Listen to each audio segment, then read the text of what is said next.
il y a tous les entraves juridiques ou réglementaires qui bloquent le développement de ces territoires. Si vous avez suivi, je crois que dans vos ondes récemment, il était question que la Cour de compte fasse un bilan de la consommation des crédits.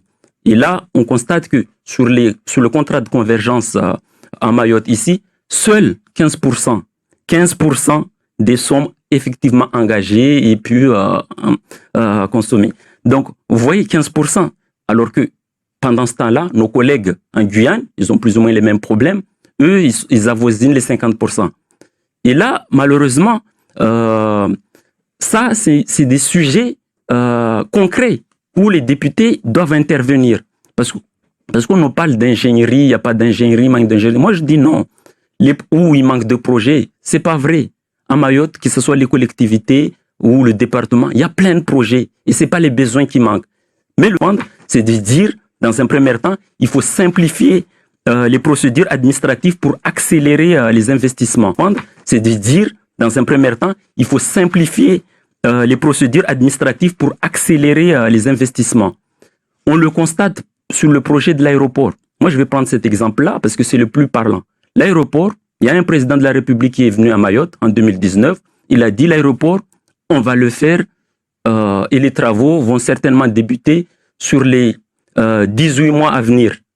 Parce que nous allons plus faire des études, nous allons plus faire d'études d'impact ou d'études machin, parce que ces études-là ont été faites. Qu'est-ce qui s'est passé? Une fois que le président il est venu, il a dit ça, c'est un engagement politique qu'il a pris. Mais derrière, il faut un engagement notamment technique ou juridique qui doit être pour que cet engagement soit vrai. C'est-à-dire, c'est un message qu'il a envoyé aux Mahorais, notamment à nos élus.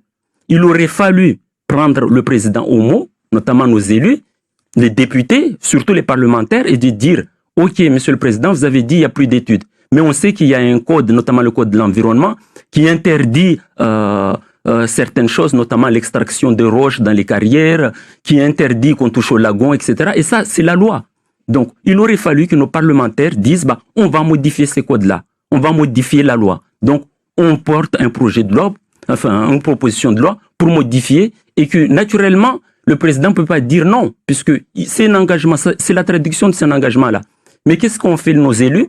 Ils sont restés dans leur coin, ils ont entendu, au bout de 18 mois ou machin, et dire, bah, le président a dit que ça allait se faire et ça s'est pas fait. Bah, normal que ça s'est pas fait. Il faut que les élus mahorais, notamment les parlementaires, ils agissent. Donc clairement,